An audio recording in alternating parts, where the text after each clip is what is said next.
From the station that's on your side, you're watching News 19 at noon.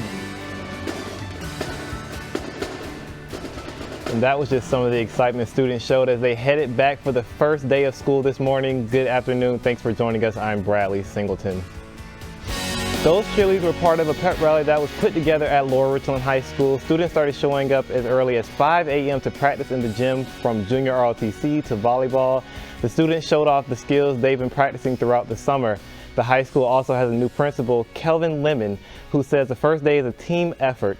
Lemon says the new year means a clean slate, and he and his students shared the lessons they think children should come in school knowing. Your 4 years, they go by pretty quick, because I still remember being a freshman, but it goes by real quick, so do your best in school so you can go to college. The students need to be mindful that every minute, every second counts.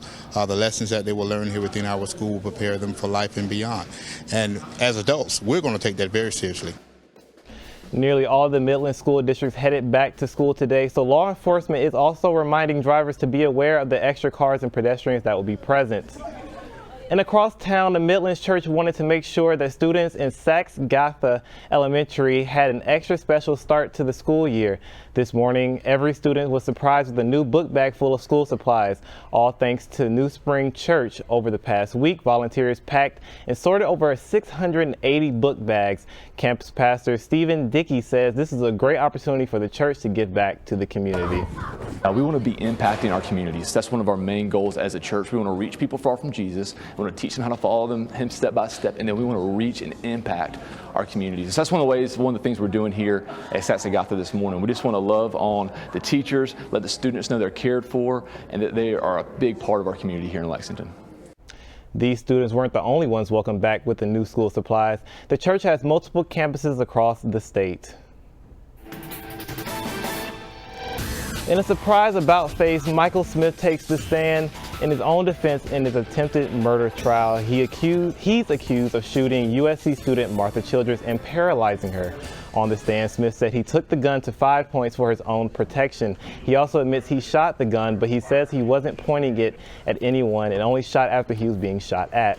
Smith also denied telling people to threaten witnesses and denied telling them to testify to anything but the truth. A few minutes ago, the defense rested their case. News 19's Mary Sturgill is in court, continuing to bring you the latest information. You can stay up to date with the trial on air and online at WLTX.com.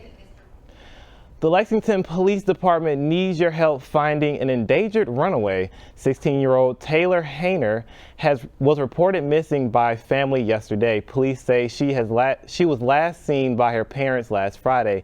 Hayner is described as a 5 foot 3 inches tall, 118 pounds with blonde hair and blue eyes. Authorities are especially concerned because she suffers from several medical conditions requiring medication, which she does not have with her. If you have any information about her whereabouts, you're asked to call Lexington Police or Crime Stoppers at 1-888-CRIME-SC. The search continues for a 16-year-old runaway out of Sumter. She's Chastity Lynn Jones. Folks saw her in Sumter County on Friday, but then someone reported seeing her at a home Saturday night in Kenningsville, North Carolina. That's between Fayetteville and Jacksonville. Jones is 5'5", about 125 pounds, with blonde hair and green eyes. Investigators believe she is traveling with another runaway, 15-year-old Jamie Settle, from Bennettsville. Authorities have received reports that the two girls went to a water park in North Carolina. Deputies say Jones may be driving a green 2006 Ford F-150 truck with a South Carolina license plate that reads GMX314. Anyone with information about her whereabouts are asked to call Crime Stoppers. Again, the number is 1-888-CRIME-SC. Also in the Midlands headlines, Columbia police have announced a person of interest in connection with the fatal shooting. They're looking for Willette Wilson, whose address was at 204 Rich Creek Road in Columbia. Investigators say she's been known to frequent the Monticello Road and Lakeside Drive areas, as well as Wilson is wanted in connection with the murder of Timothy Peter Gentry, who was shot and killed on Buford Street in July. If you know where Willette Wilson is, call Crime Stoppers at 1-888-CRIME-SC. At least 80 fires are burning in the West, forcing thousands to evacuate. One woman died in Idaho when she tried to escape. Dozens of homes are destroyed in Schulen, Washington. Danielle Nottingham is there as flames surround the community. Severe drought and scorching heat have turned much of the western U.S. into a tinderbox. In central Washington, crews are struggling to control several wildfires.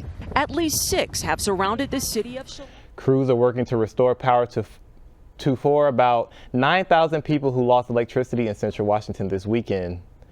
A man has been charged with murder in the stabbing death of Morgan Freeman's step-granddaughter. 33-year-old Edna Hines was found lying in the street in front of her Manhattan apartment early yesterday morning. The New York Police Department has charged 30-year-old Lamar Davenport, according to police.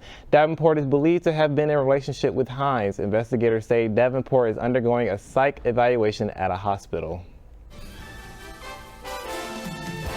A dozen people are dead and even more are injured after a bomb exploded in a busy area in Bangkok.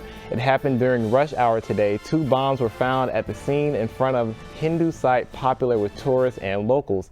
Police say they are also looking for 2 to 3 bombs after a suspicious object near the blast site was found.